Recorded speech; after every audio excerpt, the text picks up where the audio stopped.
e demais pastores que compõem o corpo de membros dessa igreja.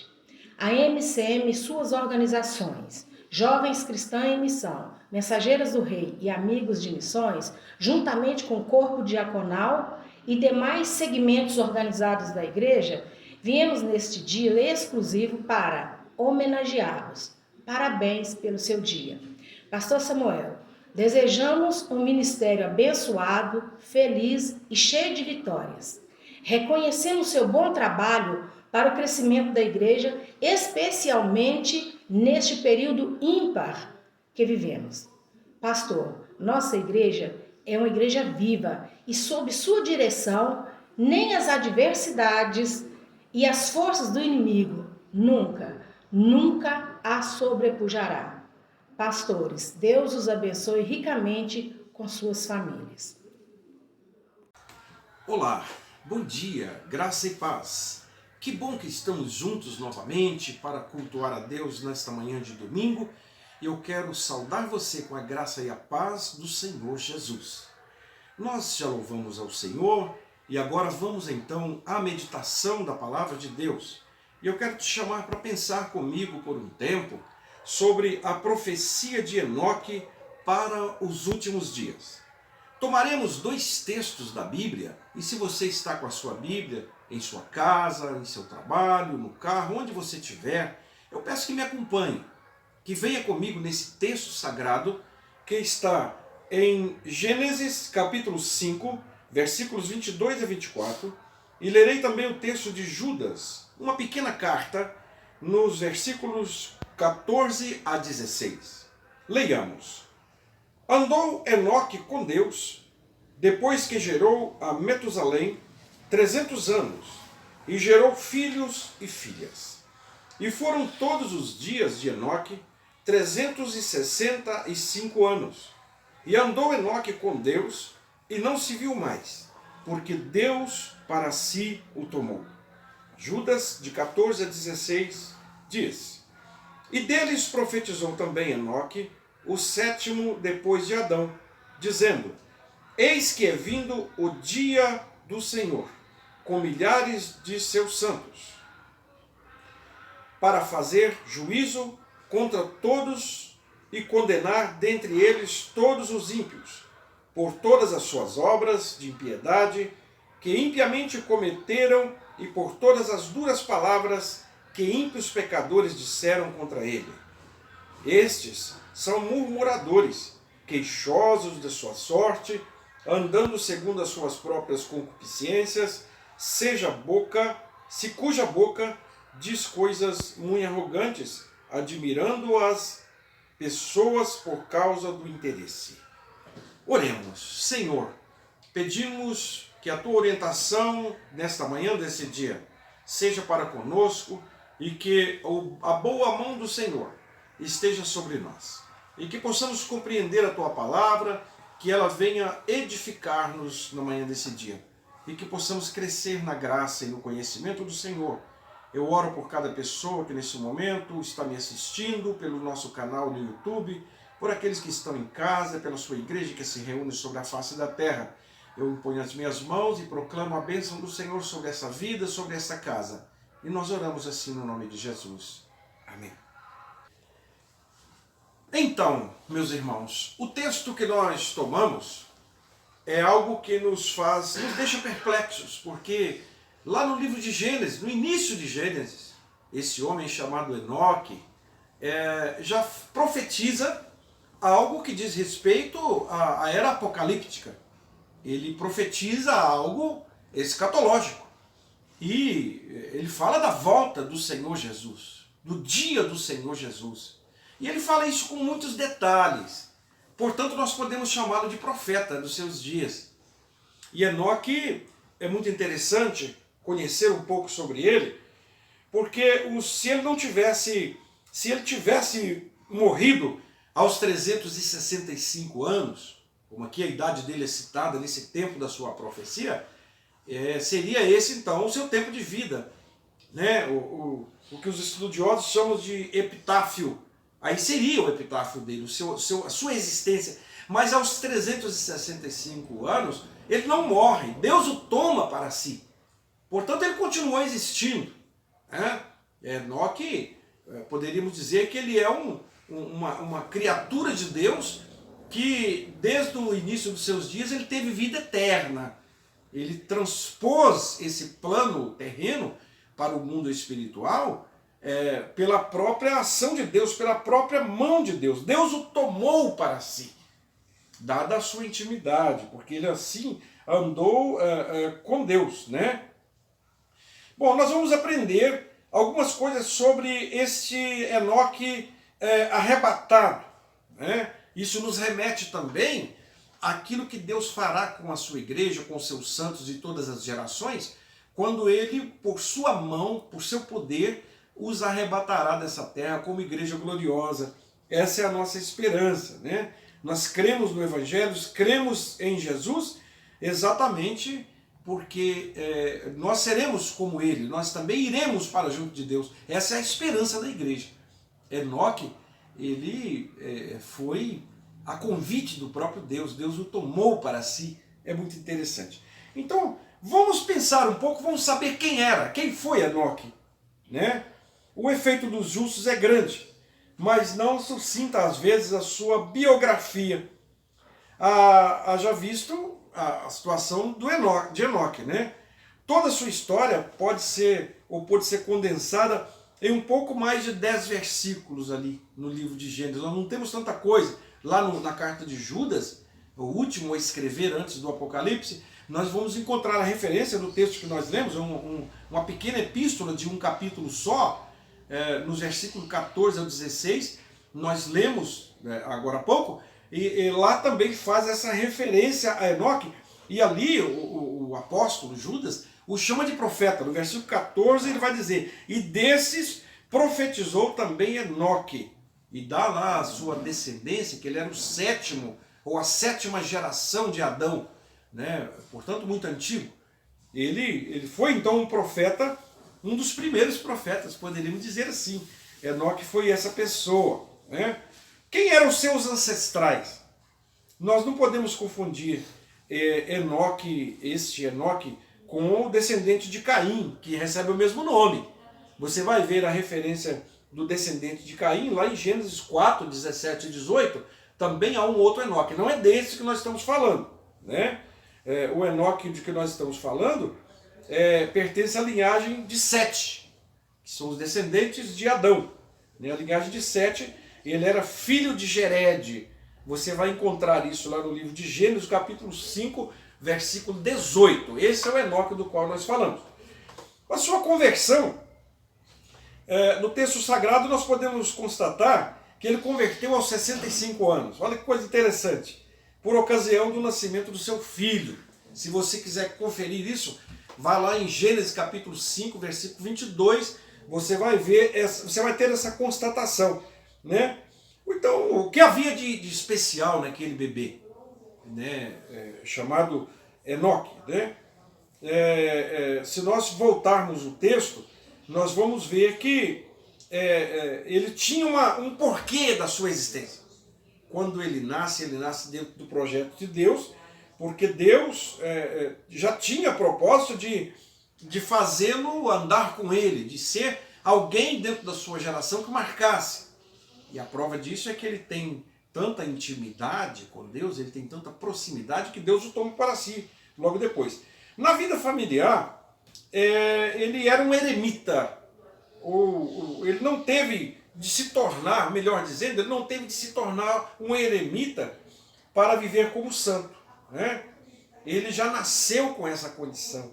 O pai de uma família exemplar, de um cidadão produtivo, nós vamos encontrar isso em Gênesis, foi um homem piedoso que viveu num mundo de corrupto, né? Um mundo corrupto daqueles dias já, no capítulo 5 de Gênesis, versículo 22, você vai ver que a terra estava corrompida, mas Enoque, ele sobressaiu no meio do seu tempo, mesmo no ambiente de corrupção em que ele vivia, mas ele andou com Deus, ele esteve com Deus, ele caminhou com Deus, portanto, ele foi um diferencial nos seus dias. A sua comunhão com Deus foi ressaltada, foi anotada em todas as fases da sua vida.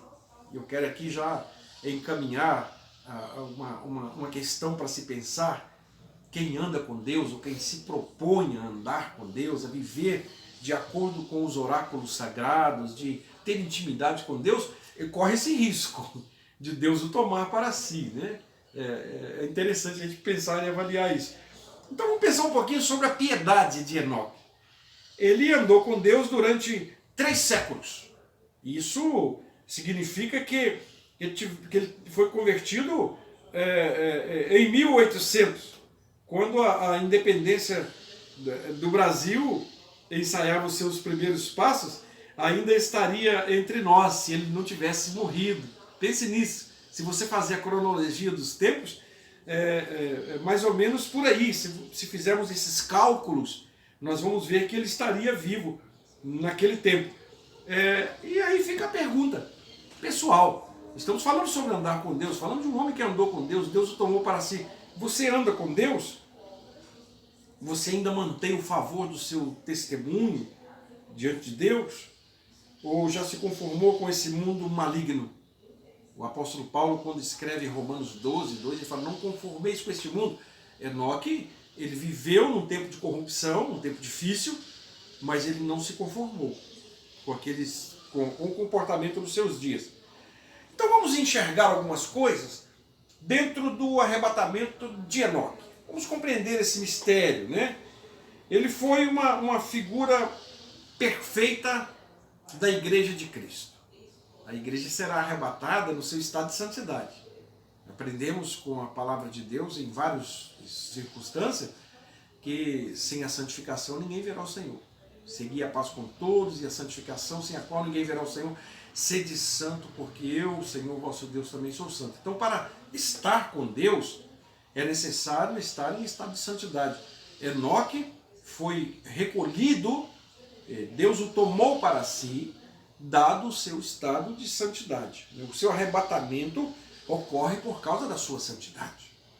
Então a igreja de Cristo, olha a analogia, o tipo, Enoque é o tipo da igreja. A igreja de Cristo só será arrebatada se essa estiver em plena intimidade com Deus. Enoque tinha intimidade com Deus. Ele tinha proximidade com Deus. Ele tinha aproximação plena, semelhança com o próprio Deus. Um dos atributos comunicáveis de Deus é a santidade. Ele permite que os seres humanos conversos a ele sejam santos como ele é. Pois assim a palavra de Deus vai dizer, assim como é santo aquele que vos chamou, sede vós também santos em toda a vossa maneira de viver. Sede santo, o próprio Deus dizendo, porque eu, o Senhor vosso Deus, sou santo. Enoque foi transladado, ele foi arrebatado, né? Ele foi recolhido por Deus por causa do seu estado pleno de santidade. E a igreja só será arrebatada, só farão parte da igreja que será arrebatada, a igreja gloriosa, aqueles que estiverem em estado de santidade. Eu costumo dizer que a salvação é um ato, mas a santificação é um processo. Ela inicia no ato da salvação e ela não para mais. O estado de santidade ele é eterno. A santificação ela ocorre, nós vamos aperfeiçoando até o dia do arrebatamento da igreja, e quando formos para estar com Jesus, esse estado será eterno, portanto a santidade é eterna. Nós estamos nesse tempo, nesse plano em que vivemos na terra, estamos buscando a santidade plena para que na eternidade possamos viver com ela, ou a partir dela, ou dentro dela, por todos os dias da nossa vida. Pois bem, quero falar com você então, caminhando aqui dentro dessa nossa reflexão, sobre a profecia, a tão falada profecia de Enoque, da qual eu me referi lá no início. Ele é chamado de profeta, né? Judas o chama de profeta no versículo 14 da carta que nós lemos, ele é chamado de profeta. Então, como Judas logrou resgatar a profecia de um homem que viveu num período em que provavelmente nem escrita havia? É algo que precisamos pensar, né? Não estou aqui querendo especular qualquer coisa nesse sentido.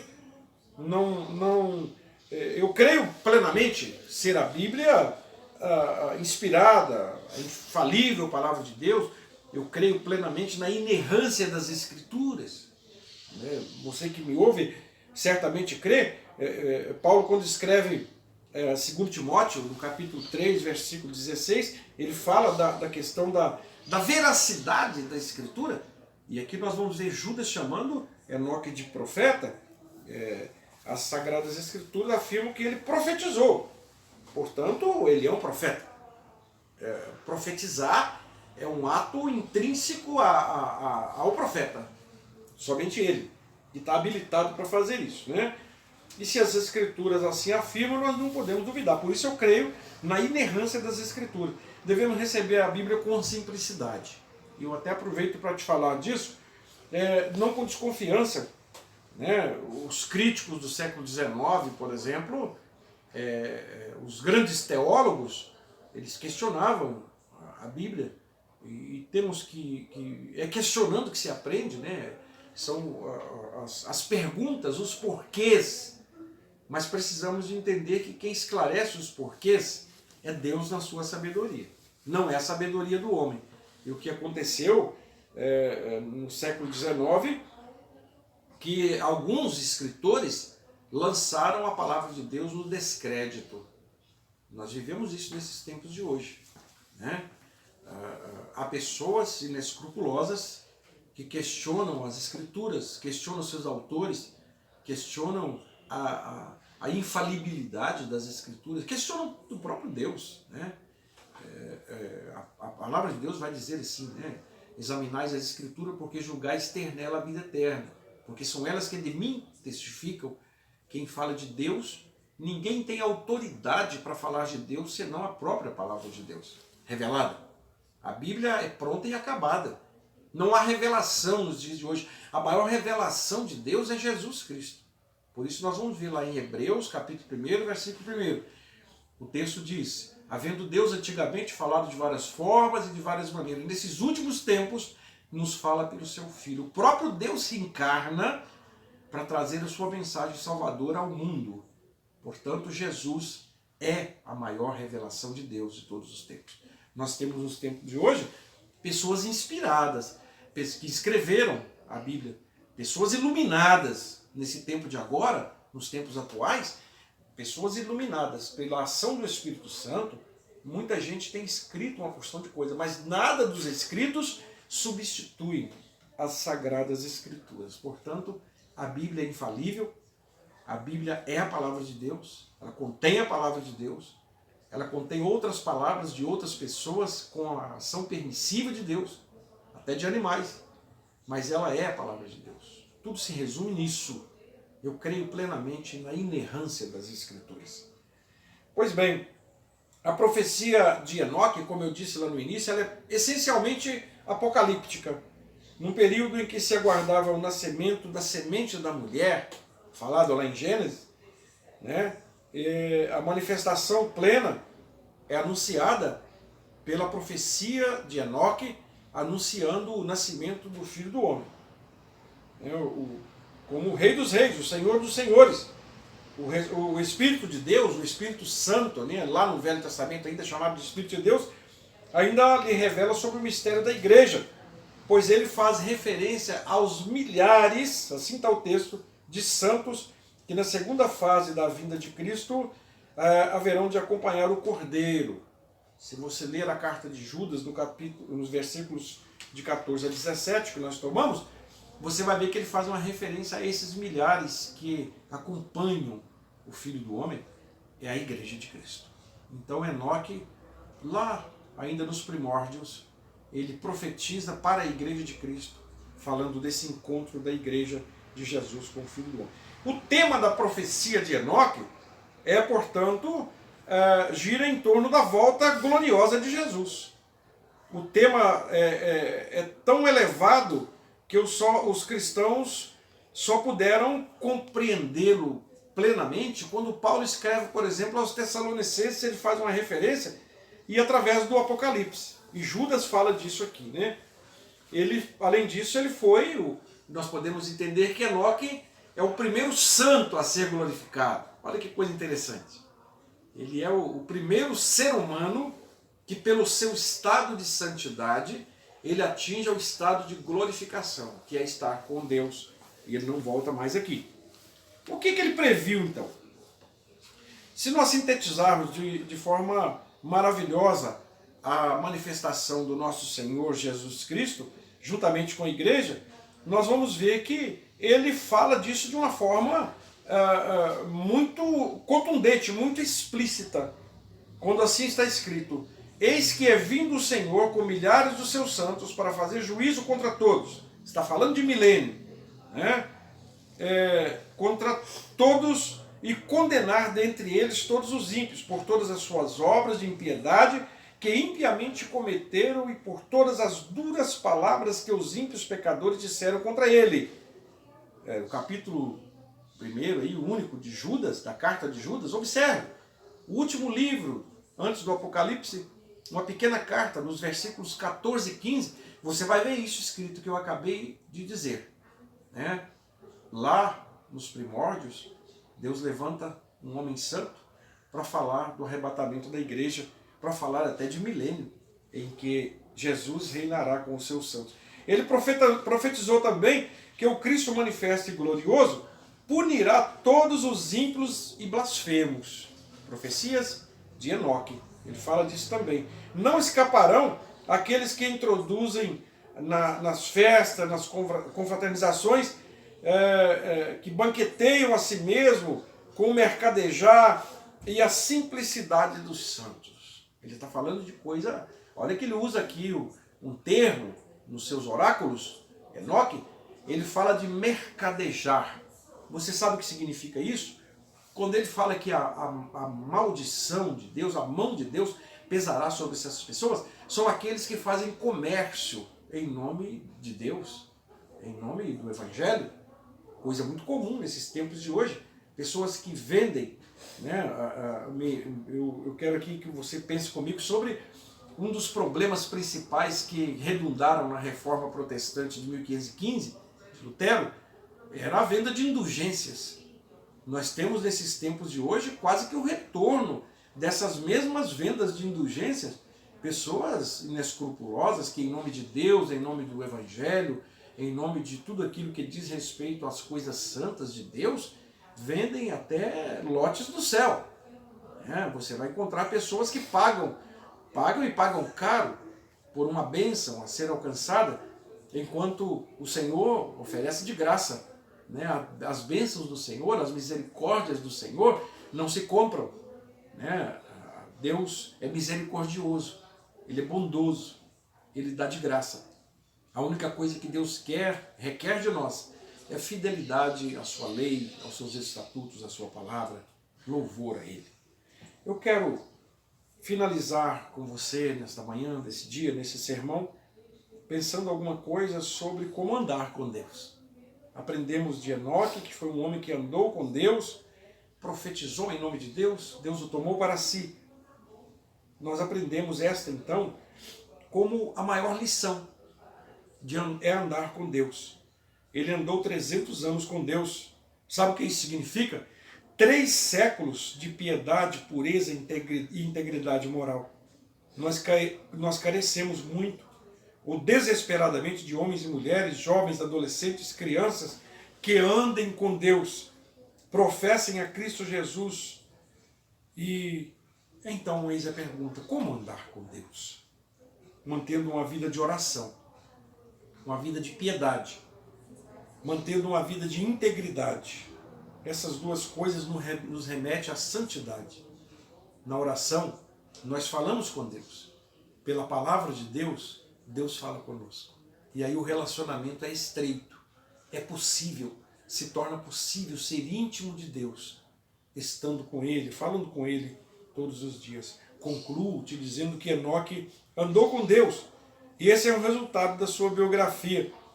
Se você for chamado agora mesmo à eternidade e a sua vida terrena for sumariada ou for finalizada, você está pronto?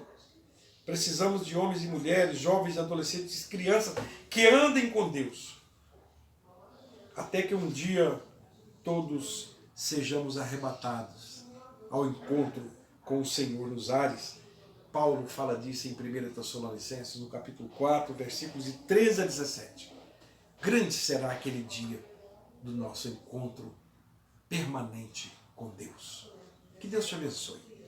Que essa lição de Enoque, de andar com Deus, de viver em santidade, de viver em plena intimidade, possa nos entusiasmar, possa nos encorajar a cada dia de querermos repetir as condutas de Enoque na nossa vida espiritual, em todos os dias da nossa vida, até que o Senhor nos chame para junto dele. Que Deus te abençoe, no nome de Jesus. Finalizo dizendo que o Senhor te abençoe e te guarde, que o Senhor faça resplandecer o seu rosto sobre ti e tenha misericórdia de ti. Que o Senhor sobre ti levante o seu rosto e te dê